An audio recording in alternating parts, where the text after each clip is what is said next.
Olá! Sejam muito bem-vindos!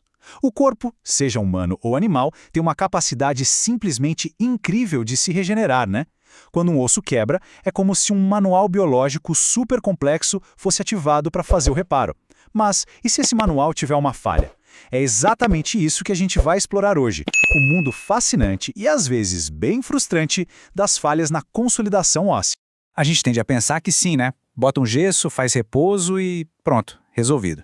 Só que a verdade é que o caminho para a recuperação, olha, nem sempre é essa linha reta. Às vezes o processo de cura pode tomar um rumo completamente inesperado e, digamos, bem problemático. E aqui a gente já tem o nosso primeiro grande desvio nesse caminho. Olhem só essa radiografia. O osso consolidou, ou seja, tecnicamente ele está curado. Mas a forma dele, nossa, está completamente distorcida, quase irreconhecível. Este é um exemplo bem dramático do que acontece quando o alinhamento dá muito errado.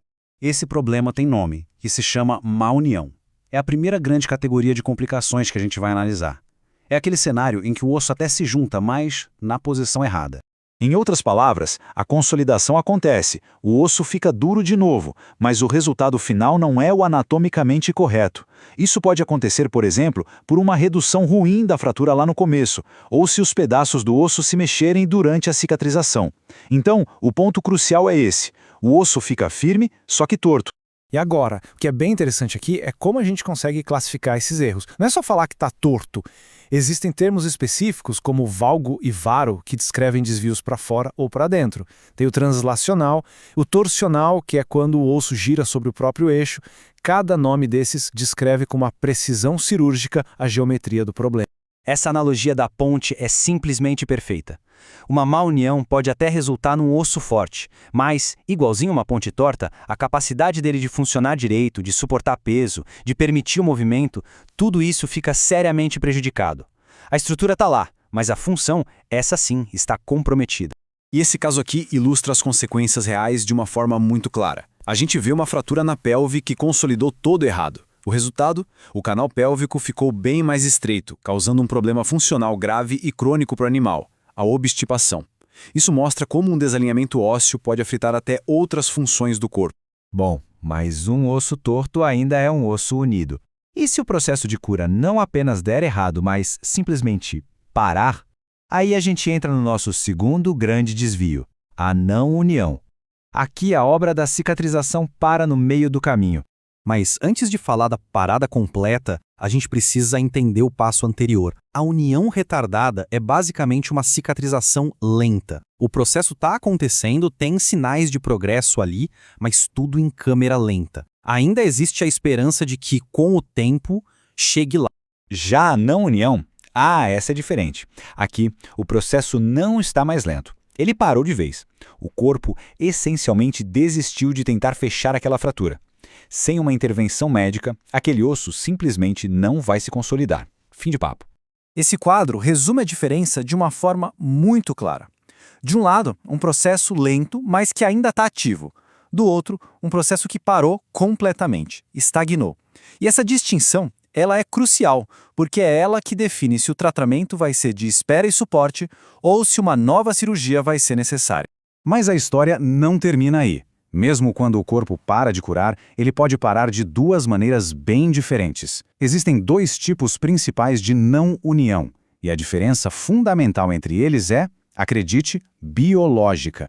O ponto-chave é este. Do lado esquerdo, a gente tem a não união viável. Aqui, o local da fratura ainda tem um bom suprimento de sangue. O corpo está tentando, sabe, produzindo material, mas por alguma instabilidade ele não consegue criar a ponte. Já do lado direito, na não união não viável, a coisa é diferente. O local é biologicamente inativo, sem vascularização. É como se o corpo tivesse abandonado o canteiro de obras. E essa diferença é tudo, porque define completamente a estratégia de tratamento. Ok, vamos focar primeiro no cenário biologicamente ativo.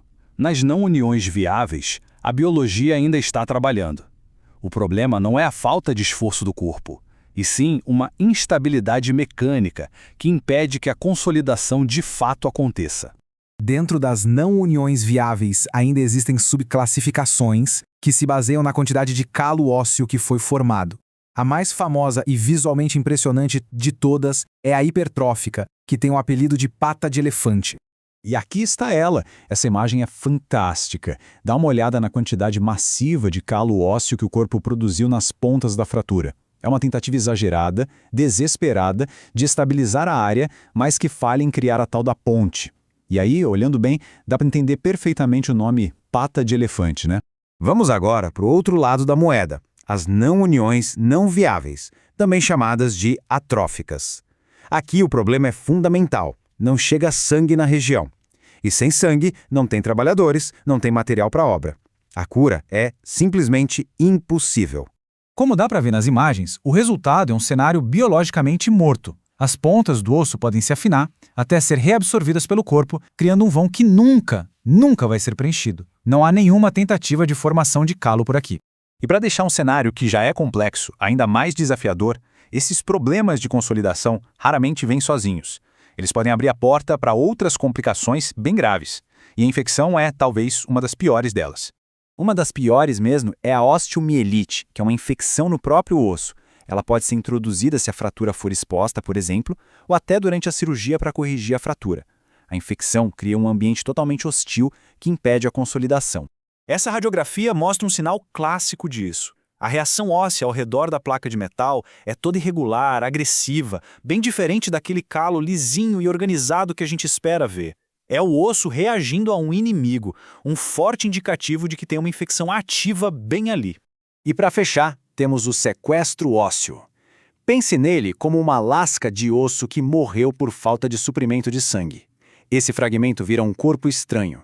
O organismo não consegue nem remover, nem integrar ele. E pior, ele serve como um esconderijo perfeito para bactérias, perpetuando a infecção e bloqueando de vez a cura.